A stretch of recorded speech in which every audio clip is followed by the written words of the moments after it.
Hey, everybody. Welcome to the Orange and Brown Talk podcast. Dan Labbe and Mary Kay Cabot here with you on a Monday, recording this about 5:15. So again, coaching search season. If something happens between now and when you hear this, just know we'll talk about it at some point on the podcast. We're going to do a Hey, Mary Kay edition of the pod. So we'll get to some questions from our Football Insider subscribers a little bit later. But first, Mary Kay, let's start with kind of where things are with the coaching search right now. And of course, the big news today is Mike McDaniel has interviewed for the Browns head coaching job. So he was one of the bigger names, obviously, that was out there. And now he's got at least one interview in the bag with the Browns and had another one tonight as well. So a busy day for Mike McDaniel. That's right. He launched his little circuit for this week, and it will include the Browns, the Titans, and a couple of other teams. And as I have been writing, the Browns have long admired his offensive wizardry. They really like his genius, what he brings to the table, that fast-paced offense that he ran in Miami with those lightning-quick receivers. And the Browns just admire his mind, his just brilliant mind. So, he's back here in Cleveland, where he served as receivers coach in 2014 under Kyle Shanahan, who was offensive coordinator, and Mike Pettin, who was head coach at the time. It was a crazy year. It was a really crazy year. Josh Gordon was here and just for the last 5 games of the season. But, you had Andrew Hawkins and you had Taylor Gabriel. So it was a insane year. And Kyle Shanahan actually orchestrated his way out of town at the end of that year. And Mike McDaniel went with him. And that was the end of Kyle in Cleveland and Mike McDaniel. And now he has a chance to come back and be the head coach here. And I don't know how the interview has gone so far, but I think it's very interesting that they are interviewing him.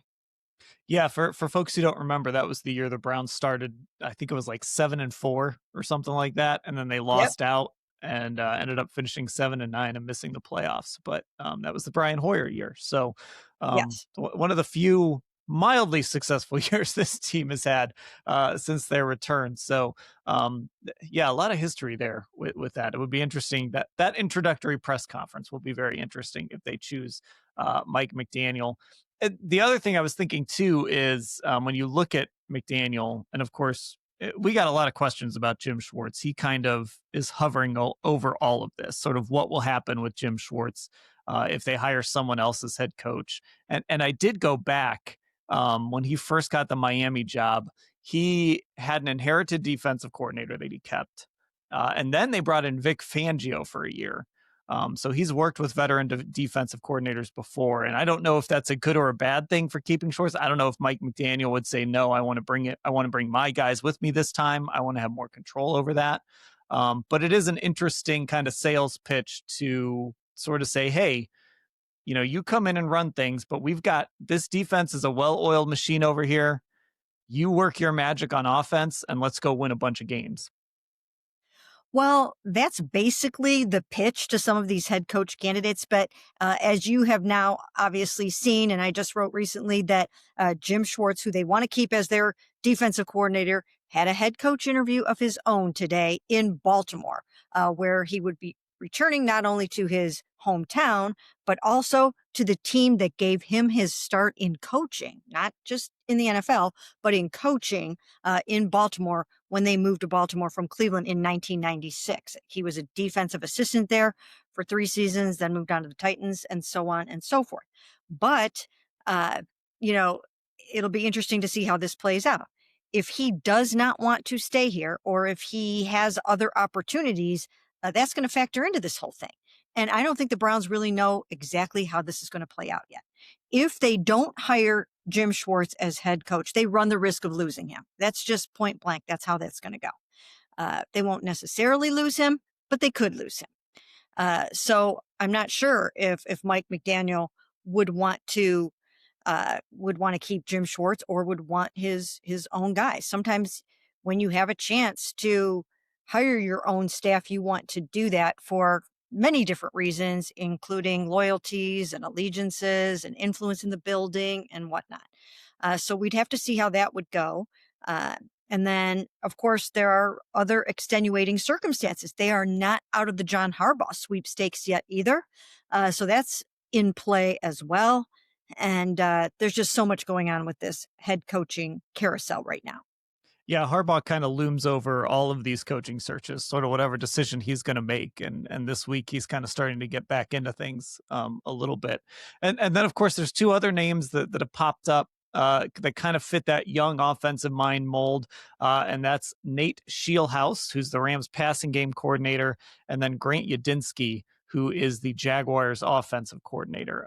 Both really young. Udinski is 30 years old.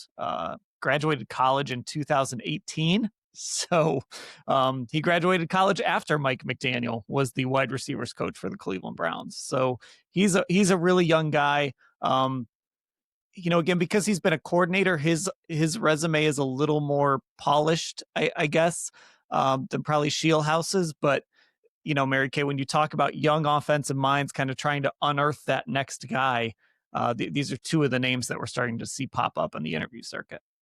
Yes, absolutely. And you hear such great things about both of these guys. And I think almost everybody, really everybody that they're interviewing, they are all described as very highly intelligent. And we know that Andrew Berry is an intellectual, and he's going to want somebody that can kind of match wits with him, because these two guys are going to be in lockstep at all times. So he values that brilliant mind. And that's what you're seeing with everybody that's interviewing for this job. So if you start doing some due diligence on some of these, especially let's talk about the offensive guys, as you were just saying, Udinski, I mean, people talk about him once again like he is an offensive savant. That's how we have heard Tommy Rees described, and the Browns still think very, very highly of Tommy Rees. He's one of the rising offensive stars in the business. And then, as you mentioned, Scheelhaase, the way that they talk about him, he's creating things that are impressing Sean McVay. And if you can do that, I mean, you're really up there in the upper echelons of offensive acumen. So, so these are guys that are rising stars in the league. They will probably all be coordinators at some point. They might all be head coaches at some point. And the search is just very interesting, because you can see where Andrew is going with this, with the interviews that he is conducting. These guys are all bringing something really cool to the table, but most of them are bringing offensive innovation. And that's something that this Browns team really, really needs: offensive innovation, new leadership, new energy, new vibe. And, even when you talk about Dan Pitcher, the Bengals offensive coordinator, he's described in the same way. Joe Burrow talks about the fact that he wouldn't be who he is without Dan Pitcher, his OC down there in Cincinnati. So they've got some very interesting candidates. Again, they're in their 30s. Some of them are in their 40s.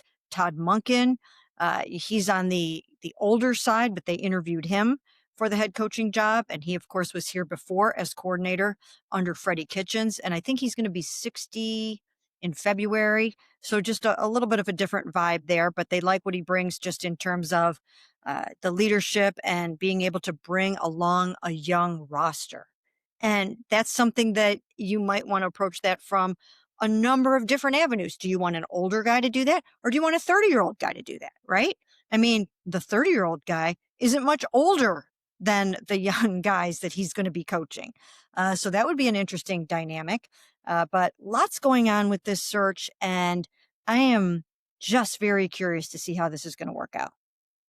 Yeah, and when it comes to the younger guys, again, especially a guy, like Scheelhaase, who has not been a coordinator yet, you're kind of rolling the dice when you put those guys in that head coach chair. And I think a little bit about, like Zach Taylor is a guy that was not Sean McVay's coordinator, but he gets that promotion to Cincinnati. I don't know what Bengals fans would say about that hire right now. I don't know if they love it, but he did also get that team to a Super Bowl at some point. So he's a little more in that mold of like back when anybody who like shook hands with Sean McVay would get a head coaching interview. But you just have to figure out, can these guys who are so young and just haven't been in those positions of coordinators, or in Udinski's case, has only been a coordinator for a year, can they handle that leap to head coach? Because we actually got we got a question here about that. Um, it came from Kevin. I don't know how to say this last name, so I'm just going to say Kevin from Lorraine. He says, "Hey, Mary Kay, is the bridge from offensive coordinator to head coach higher and longer than we could imagine? Is it a harder jump for guys, especially when they're really young and they don't have a lot of experience?" I think it depends on the person. I just really think it depends on the person. There are 30-year-olds who are authentic, and I don't know if I've ever discussed my authentic age theory on this podcast, but there are 30-year-olds that their authentic age is maybe 45 or 50. And there are 30-year-olds whose authentic age is 12 or 18 or 20. So yeah, that's my theory is that you were born to be a certain age and you sort of hit your stride at a certain age. And even when you're at other ages, you really are that age. Now I'm saying that right now. So Dan, what age are you? What's your authentic age? Wow, I don't know. I was trying to think like Kevin Stefanski is a guy who's like his authentic age is like 50. Yeah, I could Like see that. he always felt a little older than he was. My authentic age, I don't know. I'm gonna say let's go with like 35. I could see Is that. that good? Yes. Like not yeah, I'm gonna go like 35 would be my authentic age.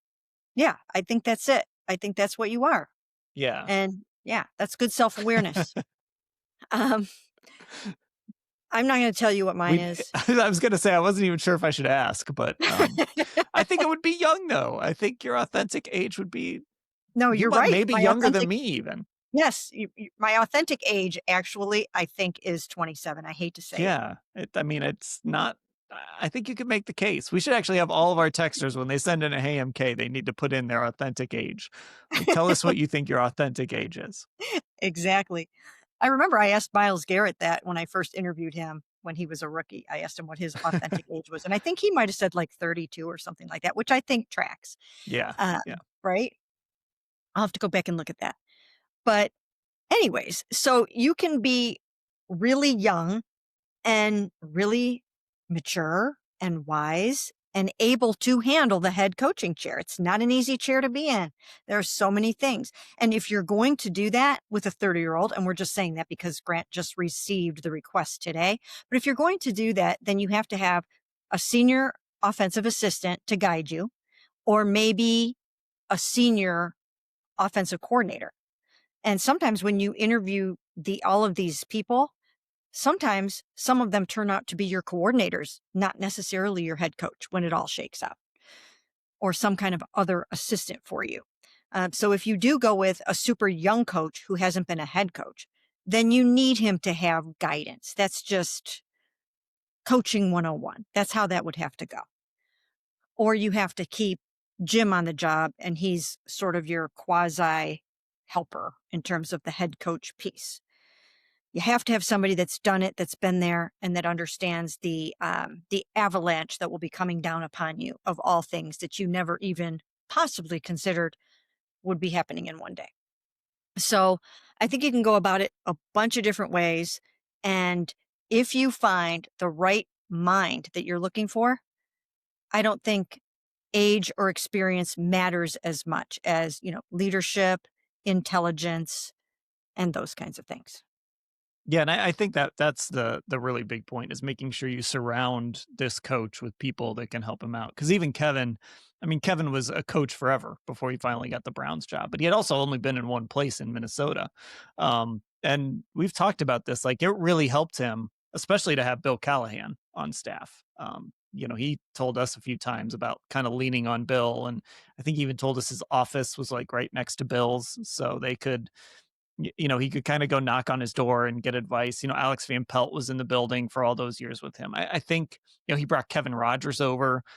I think it helped him to have a lot of veterans that he could lean on and kind of go to because you're right. Like there are just things you can never anticipate when you're a head coach. You've got to stand up there and be the face of the organization every single day from the end of July until whenever your season ends in January. Like you are the face of the organization. You've got to handle every speed bump that comes along. You've got to say the right things about your players, because if you mess up and they hear you say something they don't like, now you got to put out that fire. Like there's so many things that can go wrong as a head coach, and there's so many like fires you have to put out on a daily basis. It's just a whole other, even just going from coordinator to head coach, it's just a whole other experience. Right. You have to be able to handle adversity. So much adversity just happens on the job, even on a daily basis. So you have to be able to multitask, and you have to be able to handle a lot of adversity, because in any given day, like you said, you're going to be putting out 8 or 9 different fires. Somebody's late to a team meeting. Somebody has an illness of a family member. Somebody has to leave practice. Somebody gets hurt on a Friday afternoon who is a big part of the game plan. Somebody gets caught speeding. Yep, right? I mean, it's just one thing after another that happens. And so you have to be able to handle all those different kinds of things at once. And you can delegate a lot of those things. And maybe you have your senior offensive assistant set up to handle some of that stuff.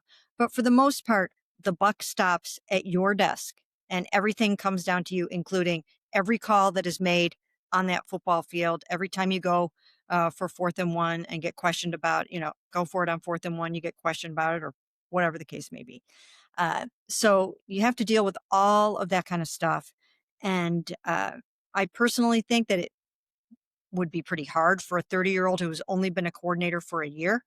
But once again, there are 30-year-olds, and then there are 30-year-olds. And just to even hear Trevor Lawrence talk about Grant Udinski, he's different. He's a different cat.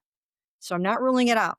And I haven't done all my diligence on him yet, but I will tell you what, I'm so very intrigued by so many of these candidates. Now, I haven't had a whole bunch of time to sit around reading and watching and listening about them like I would like to do.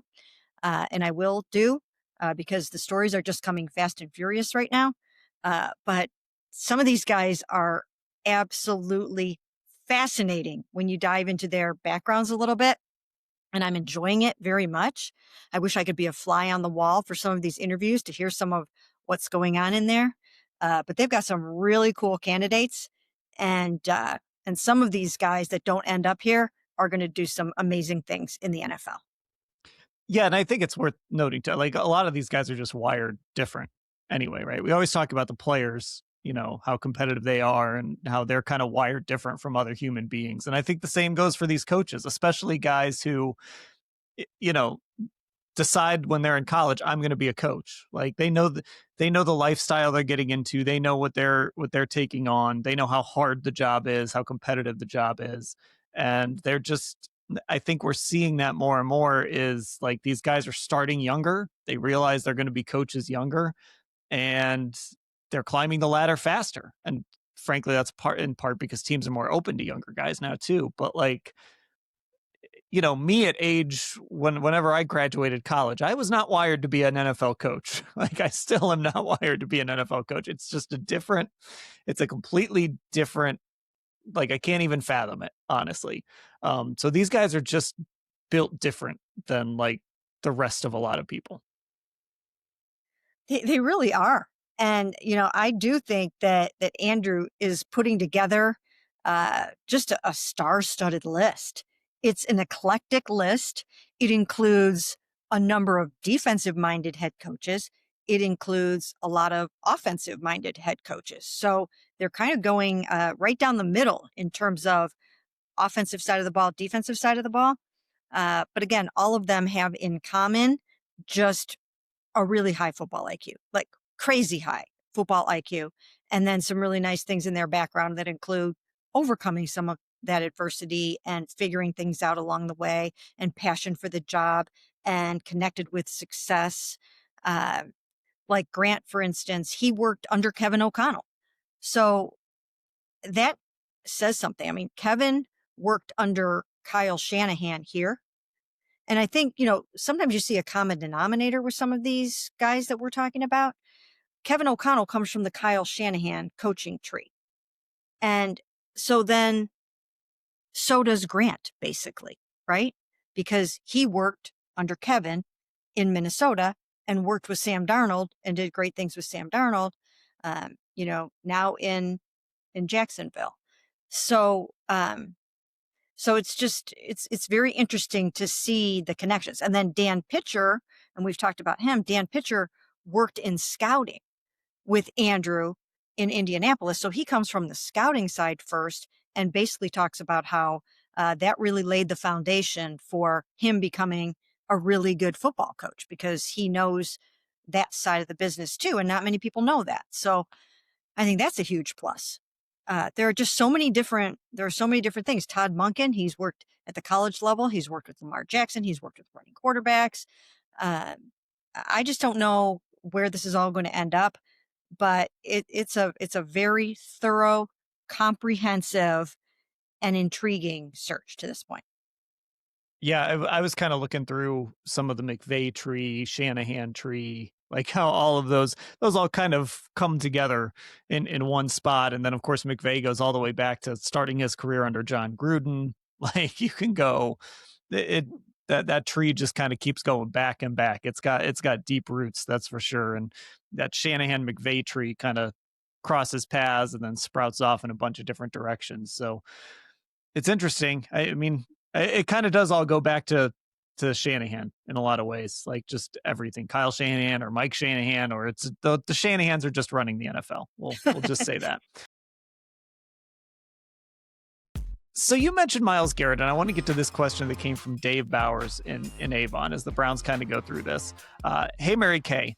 Myles Garrett's lack of any type of endorsement for former coach Kevin Stefanski had to have some, even a small smidgen of influence on the decision. Not sure about that, but the question here is, what will his attitude and commitment be if Jim Schwartz, who did get an endorsement from Myles Garrett, isn't the new head coach, or Schwartz decides he can't or doesn't want to work with whoever gets the head coaching job? In other words, Garrett gets a new DC. What's he going to do or say? It's a great question, and I've been thinking about that myself. It is a great, great question. But my feeling on it is that there's so much talent on this defense that I think that even if Jim Schwartz took a head coaching job elsewhere or decided that he didn't want to work under a defensive minded head coach that runs a 3-4 or whatever the case may be, I think there's so much talent on this defense that they're going to be okay on that side of the ball. When you've got Myles and Denzel and Tyson and Grant and Carson Schlesinger and Mason and those guys, that side of the ball, you can find a coach that's going to be able to maximize the talent of those players. Maybe that guy's even on your staff right now if it's not Jim. I do think that there will be, some residual, maybe hard feelings on the part of Myles if Jim doesn't stick around. He loves Jim Schwartz. Jim Schwartz has helped him to 2 NFL Defensive Player of the Year awards. Jim knows how to take care of Myles. He knows how to make sure that he gets the sacks that he needs, and he helped him also set the NFL record, single season sack record this year. So Myles, of course, absolutely loves Jim Schwartz. He's been great for him. But the other thing about this is the fact that Myles isn't necessarily the long-term future of this defense. Now, he is going to be the leader of the defense for the next several years. But if you look long-term, you're starting to see that some of the younger guys are the future and the face of this defense. The Carsons, the Masons, and those kind of guys. And they'll add more to the pile this year. So I don't necessarily think that you want to be making your head coach decision on what Myles wants. You want to take it into consideration and you want to make sure that he's happy, but I don't think you can put too much stock in that because I think you will get yourself in a little bit of trouble that way. Yeah, and I think we've seen like Myles is going to show up and produce. Mm-hmm. I mean, he's done it over. He hasn't always loved his defensive coordinators. He always hasn't always given his defensive coordinators ringing endorsements through the years. Not like he has with Jim in recent, towards the end of this season. But Myles isn't going to just like mail it in. He's going to show up and produce because he understands his legacy. He talked at the end of this season about wanting to get to Bruce Smith's record, which is 200 sacks. Well, he's got a lot of work to do to get there. So, even if he's not thrilled with the potential of Jim Schwartz leaving and maybe having a new DC, I think, first of all, any head coach that takes this job knows they're taking it with Myles Garrett in part Like they know they're getting Myles Garrett as part of the deal. So they're going to think about that with whoever they hire as their defensive coordinator if they don't keep Jim. But also, I think Myles is just, if nothing else, he is focused on that legacy and focused on putting together that first ballot Hall of Fame caliber career. So I think he'll manage, even if he's not thrilled if it's not Jim Schwartz. Right. 100%. You're so right about that. He has cycled through some coordinators, and Jim is certainly his favorite. And Jim might still end up getting the job, right? They can interview all of these coaches and then come back to Jim Schwartz and say, we interviewed our head coach on the very first day. Now, we've talked about this before, and that is, will Tommy Rees be part of the equation if Jim gets the job? He interviewed for the head coaching job as well. And if you don't get it, sometimes you get passed over for it. I don't know how that will always work out. So that's something to keep in mind here, because he would probably have other opportunities in the event Jim gets his job. It doesn't mean he would leave, but it doesn't guarantee also that he would stay. And I want to mention somebody else too before we forget, and that is Jesse Minter. We're talking about the Rams coaching tree. And Jesse Minter is, no, I'm sorry. Chargers. Okay. The Rams defensive coordinator is Chris Shula. Yep. And I do think that they are going to put in a request for Chris Shula. I'm guessing that they will do that. But Jesse Minter comes from the Chargers Harbaugh coaching tree, worked under John Harbaugh with the Baltimore Ravens. And then he moved on to Michigan with Jim. And now he's in Los Angeles with Jim. And I'm hearing really good things about Jesse Minter. And he is going to, I'm sure he's going to interview for this job. I don't think they're going to try to wrap things up by tomorrow with Mike McDaniel or anything like that. I do think that they're going to go through this search and talk to all the guys that they really want to. I think they want to talk to Nate. I think they want to talk to Jesse Minter. So he's somebody also to keep an eye on. I've heard they really like him a lot. Well, they really like all of these guys, but as they work through this, I think that he's somebody for us to keep an eye on. And he's done a phenomenal job with everywhere that he's been. So that's somebody that I just wanted to touch upon as well. Well, yeah, and I think, too, what makes him interesting is, of course, you have the number one seed in the NFC. It's coached by Mike McDonald, who also worked under John Harbaugh in Baltimore, a defensive head coach. And that's one of the best teams in football. So, we've talked so much about the offensive guys, and I still think there is this idea, and I think it's probably correct that the best model is probably still pair your quarterback with an offensive head coach, and then they can just be together forever. But it's not the only way to do things. And we have seen defensive coaches have success.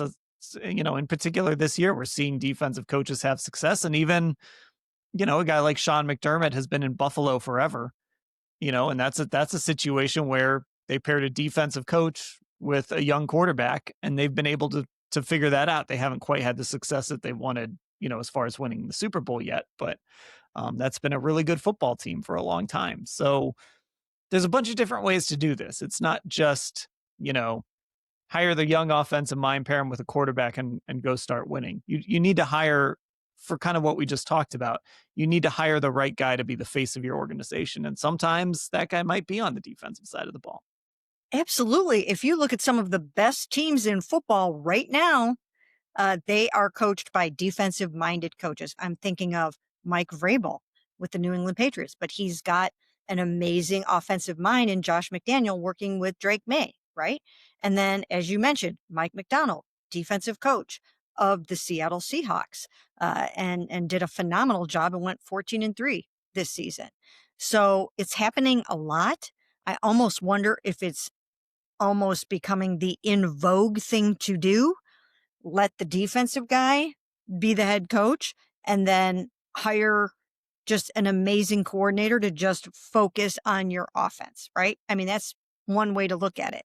Let the defensive minded guy be the CEO coach and let your brilliant offensive mind drill down into the offensive stuff and really hone in on that and get that good, because that's what the Browns ultimately need right now. They need an offensive overhaul, and they need that side of the ball to get really, really good and take it to the next level. It's not there.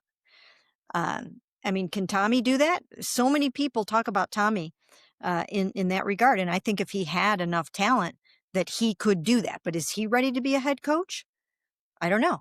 I saw some good things in Tommy. Once again, he's very young. He's 33, and he would have to have a senior offensive assistant, and he would have to have probably an experienced coordinator. You know, would he keep Jim? Maybe he keeps Jim. Maybe Jim would decide he wants another opportunity in that scenario.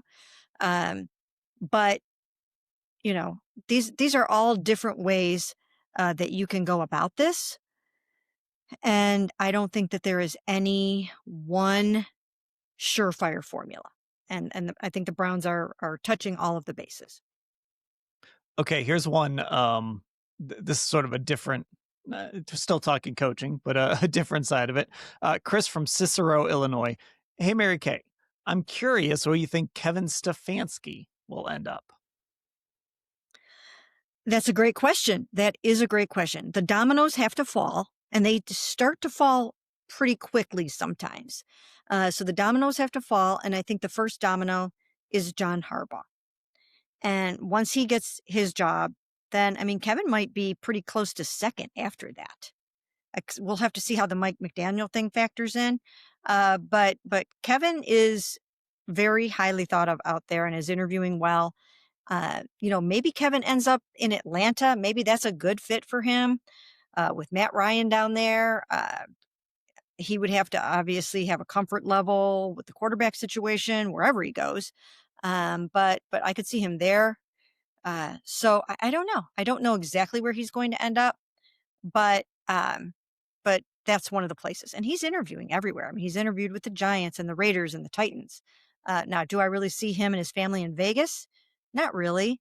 But you know, they'll go where the job takes them. And if you really like Fernando Mendoza, then maybe you do strongly consider that job as well. But I do think he's going to get a job and take a job this cycle. Yeah, and I wonder, I don't think he'd want to go back. If he's got head coaching opportunities, I don't think he would want to be a coordinator. But I just wonder what happens if, like, the Eagles keep Nick Sirianni, but they make a change at offensive coordinator. Could he decide to go back to Philly, right? If maybe he doesn't love the head coaching opportunities that he ends up with. Tennessee is interesting just because I don't know why I kind of keep coming back to like Tennessee and Cam Ward, and it feels like an organization that would hire him, just sort of some stability. They had Mike Vrabel for all those years. He can be a little bit of he's got a little Mike Vrabel in him, I think. So, yeah, I could see some really good landing spots for him, but you're right. It all depends on where Harbaugh ends up, what he wants to do, where Mike McDaniel falls on all these teams' pecking orders compared to Kevin. So we'll see. I've been thinking about this too. We mentioned Mike Vrabel. And this is something that we talked about a little bit last year. The Browns did have Mike Vrabel in their building. They decided to let him go, obviously hang out with Kevin, and now a year later, they fire Kevin, and Mike Vrabel is in New England having success. Was there any world where you think Mike Vrabel would have been the Cleveland Browns head coach?